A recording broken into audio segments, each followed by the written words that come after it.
It's easy to get lost behind the headlines and statistics around the Middle East atrocities and stray from the unimaginable human suffering that's actually taking place. My next guest is a British-Israeli woman whose elderly mother and older brother were kidnapped by Hamas terrorists from their home on October the 7th. While dealing with the horror and anguish at not knowing what has happened to them, Ayelet Svatitzky has also been suffering the heartbreak of finding her other brother, Roy, murdered behind his house by the death cult. Chillingly, Hamas terrorists posted on her mother, Kana's Facebook page a picture of her sitting alongside Ayelet's brother Nadav, with terrorists standing in the background. The last update she received was a report from a neighbour who saw her mother and brother being taken as hostages. Worryingly, the pair, who are being held captive by Hamas, are diabetic and in need of insulin injections and pills to be taken regularly. Well, Ayelet joins me now. Thank you so much for being with us. Can you tell me what happened on Saturday, October the 7th? Sure. First of all, thank you so much for having me. Having our voices heard means so much to us. October 7th was a Saturday.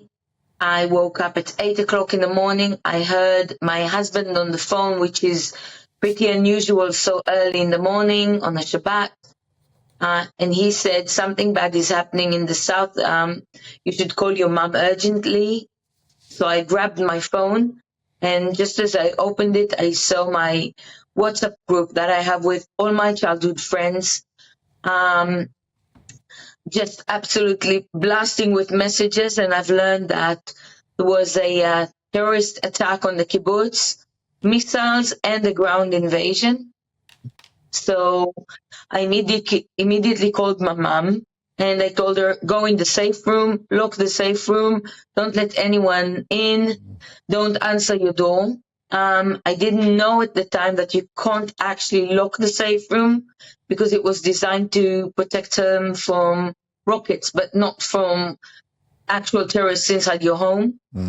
She told me her house wasn't locked, and the next thing I know, I hear men's voices speaking to her in English with an Arabic accent. They might have heard her speaking English to me because my mom was born in South Africa.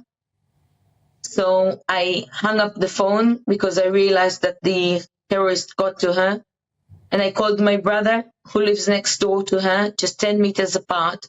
And I told him, Nadav, go into the safe room, lock yourself in, don't let anyone in. I don't know what's happening at mom's, because I didn't want to make him panic.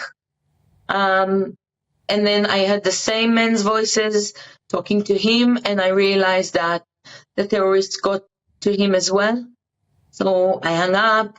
I called people on the kibbutz, our small community, to let them know that the terrorists were at my mom's and at my brother's. And that's when I realized that the small security group that we have was already engaged in combat on different neighborhoods in the kibbutz, that this was a massive attack, and no one could get to them. And 2 minutes later, I get 2 pictures sent to my phone from my mom's WhatsApp, showing my mom sitting in her living room, still in her nightwear, my brother next to her on the sofa, and underneath those 2 pictures on my phone, it said in English, Hamas. And the third picture they uploaded to my mother's Facebook story, which she's 79 years old. She doesn't know how to do that. So it was obvious to me that they did that.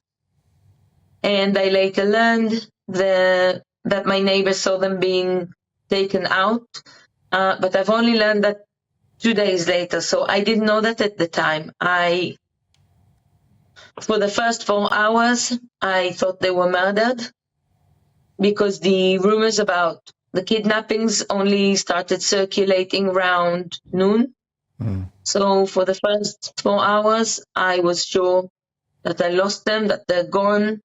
I was worried for all my friends. One or two issues there with the line to Ayelet. What a devastating story. And I think this just brings home what people went through on October the 7th. So her brother was killed and her mother in her 70s and her other brother taken hostage. Hamas getting onto the mother's social media on Facebook and boasting that they have her. And that's why Israel is taking the action it currently is. Look, we've lost the line to Ayelet, but what a humbling conversation that was.